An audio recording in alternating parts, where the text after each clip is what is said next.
नमस्कार, आप देख रहे हैं मनी 9 झटपट। मैं हूं अभिषेक श्रीवास्तव। अक्षय तृतीया पर सोना खरीदना बड़ा शुभ माना जाता है। ऐसी मान्यता है कि शुभ दिन पर सोना खरीदने से समृद्धि और सौभाग्य की प्राप्ति होती है। इस साल अक्षय तृतीया 3 मई यानी मंगलवार को है। परंपराएं पुरानी हैं, लेकिन इनका तरीका बदल गया है। लोग आज भी अक्षय तृतीया पर सोना खरीदते हैं, लेकिन सुनार की दुकान पर जाकर नहीं, घर बैठे अपने मोबाइल पर। निवेशक अब फिजिकल गोल्ड के बजाय गोल्ड ETF में ज़्यादा निवेश कर रहे हैं। सोना महंगा है, इसलिए इसकी मांग भी घट रही है।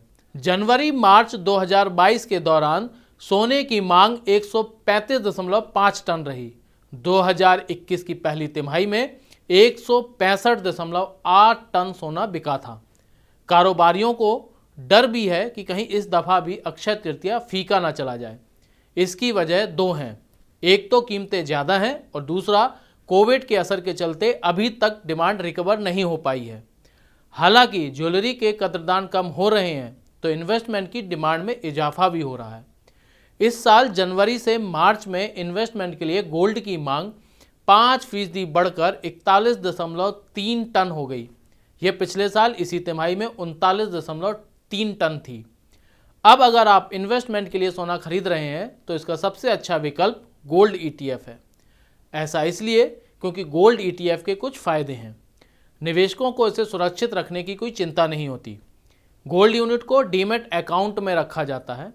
इसमें कोई मेकिंग चार्ज और GST जैसा अतिरिक्त खर्च भी नहीं होता है।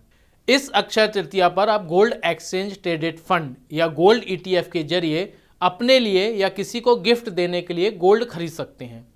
गोल्ड ETF की एक यूनिट 1 ग्राम के बराबर होती है। सबसे बड़ा फायदा इसका यह है कि आप फिजिकल गोल्ड की तुलना में बहुत कम पैसों में गोल्ड ETF में निवेश कर सकते हैं।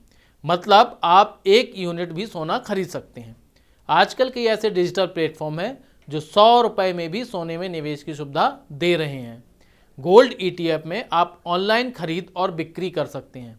ये ठीक उसी तरह होता है जैसे स्टॉक एक्सचेंज पर शेयरों की खरीद बिक्री होती है।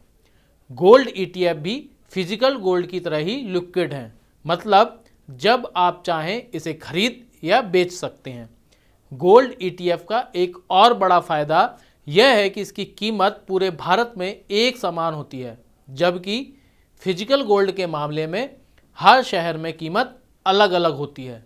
जब आप फिजिकल गोल्ड खरीदते हैं, तब आपको मेकिंग चार्ज के रूप में करीब 30% तक अतिरिक्त खर्च करना होता है। वहीं गोल्ड ETF के मामले में इसका एक्सपेंस रेशियो करीब 1% है। ब्रोकरेज करीब आधा फीसदी है। अगर आप 30 लाख रुपए से ज़्यादा का सोना खरीदते हैं, तो आपको 1% वेल्थ टैक्स भी देना होगा। लेकिन इसके उलट गोल्ड ETF पर कोई वेल्थ टैक्स नहीं लगता। तो इस बार आप अक्षय तृतीया पर फिजिकल नहीं, ETF के रूप में गोल्ड खरीदें। आपको ज़रूर फायदा होगा।